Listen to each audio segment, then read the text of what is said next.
Hi everybody, welcome back. Today we're going to be talking about garlic.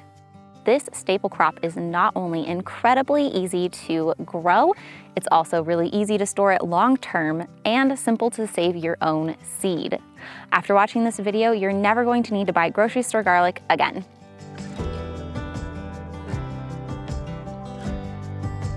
In my opinion, the flavor of fresh garlic cannot be beat, so having fresh garlic on hand all winter for cooking is a must. Also, garlic has a wonderfully rich history in folk medicine, being used to support high blood pressure, to treat and prevent cold and flu, and also in many antiviral and antifungal preparations.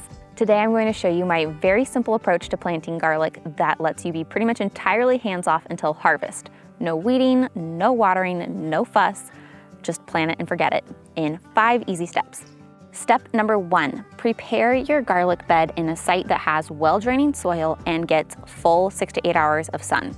Garlic, like any root crop, cannot tolerate standing water. The bulbs will rot if they are soggy for too long, so selecting a site that has good drainage is absolutely key. Number 2, planting your garlic. The right time to plant your garlic is after your first frost, but before your ground is completely frozen. For me, that's usually in late September to mid-October. You're going to want to separate your head of garlic into individual cloves and plant them each about 2 inches deep, pointy and up, and I like to go about 6 to 8 inches all the way around for my spacing, though there's lots of different information on spacing preferences. I love to grow the Romanian red hardneck variety garlic. That is hands down my absolute favorite garlic.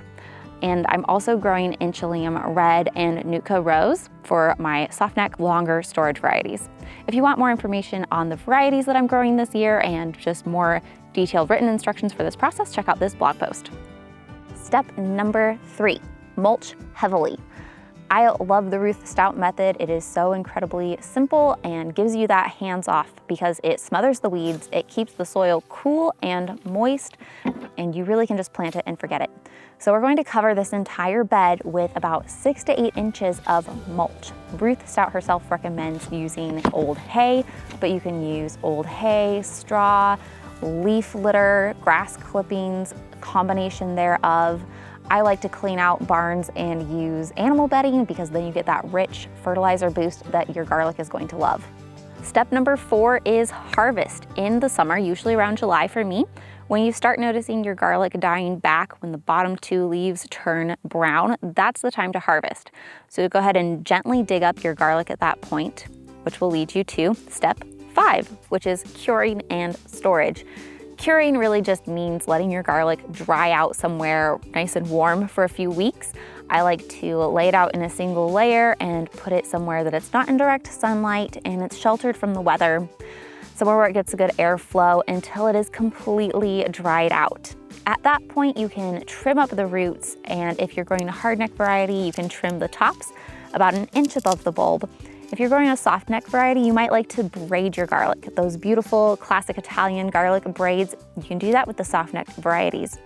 And then that's it. Just store it somewhere cool and out of direct sunlight, and you can have garlic for anywhere from 6 months to a year.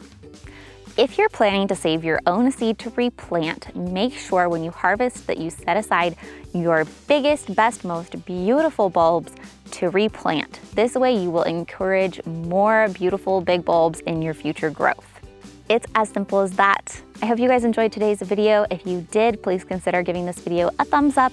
Let me know what you think in the comments and maybe share it with a friend who would also enjoy. I'll see you guys next week.